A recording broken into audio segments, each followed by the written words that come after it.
La licence 3, parcours public, propose des spécificités. Pourriez-vous m'en dire plus, s'il vous plaît? Alors effectivement, la licence 3 est avant tout une licence généraliste. À la fin de l'année universitaire, tous les étudiants qui ont réussi leurs examens seront titulaires d'une licence en droit.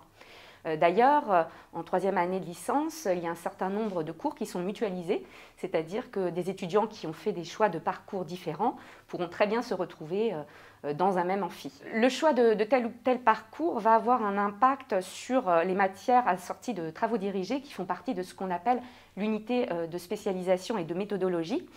Et c'est dans ces matières-là que l'étudiant va pouvoir approfondir ses connaissances, les mettre en lien avec des cas concrets, à travers des exercices pratiques. Et pour le parcours droit public, eh bien, à côté de matières telles que les libertés et droits fondamentaux ou le droit de l'Union européenne, les étudiants vont pouvoir, par exemple, approfondir le droit des collectivités territoriales, le droit fiscal, le droit international public ou bien encore le droit de la propriété publique. Et chaque étudiant va pouvoir ainsi personnaliser son parcours en fonction de son projet professionnel, par exemple. À quel public s'adresse donc votre formation?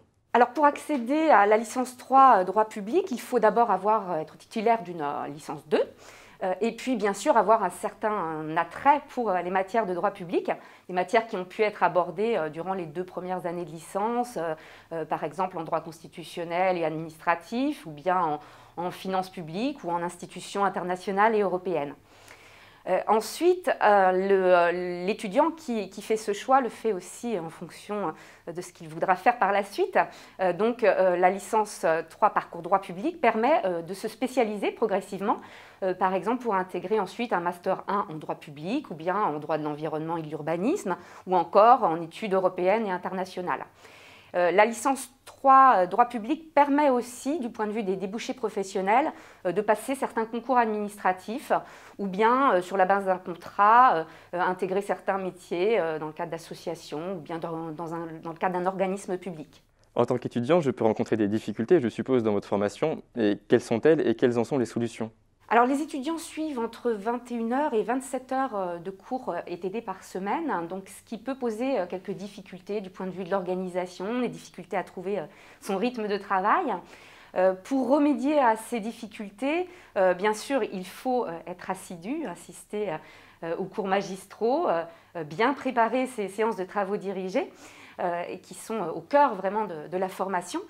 Mais il ne faut pas négliger les matières complémentaires au risque de se trouver submergé si on les révise à la veille de l'examen. Et puis, j'insiste également sur le fait qu'il faut travailler régulièrement ces matières de découverte, les matières qui font partie de l'unité de culture juridique, puisqu'elles donnent lieu à un examen terminal qui est le grand oral. Le grand oral suscite toujours un petit peu d'inquiétude chez les étudiants, mais on a des retours très positifs sur ce type d'épreuve. Ça permet à l'étudiant de mettre en avant ses compétences, sa capacité de réflexion, sa capacité à faire des liens entre les matières, et puis bien sûr, ça lui permet de mettre en valeur son aisance à l'oral. Si je fais une L3 publique, comment est-ce que je peux faire pour compléter cette formation? Alors, il est déjà possible de choisir l'option stage qui permet d'avoir une ouverture professionnelle. C'est un stage qui peut être fait dans une administration, dans un cabinet d'avocats en droit public ou bien au tribunal administratif par exemple. Ça fait l'objet d'un rapport de stage qui permet d'avoir une bonification sur la moyenne. Et puis on encourage aussi fortement les étudiants à faire des stages volontaires, ce qui permet là aussi de découvrir un certain milieu professionnel qui permet d'avoir une expérience et de se créer un réseau, par exemple. Il est aussi possible pour les étudiants de s'engager dans la voie du tutorat.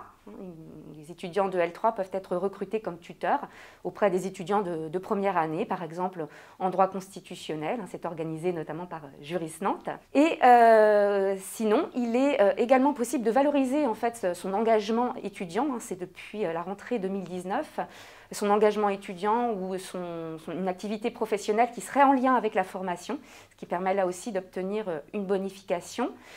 L'autre moyen également de compléter sa formation, qui peut être une très bonne option, c'est la mobilité internationale, qui permet de s'ouvrir à d'autres cultures juridiques, de découvrir également d'autres manières d'enseigner et puis également évidemment de perfectionner une langue étrangère.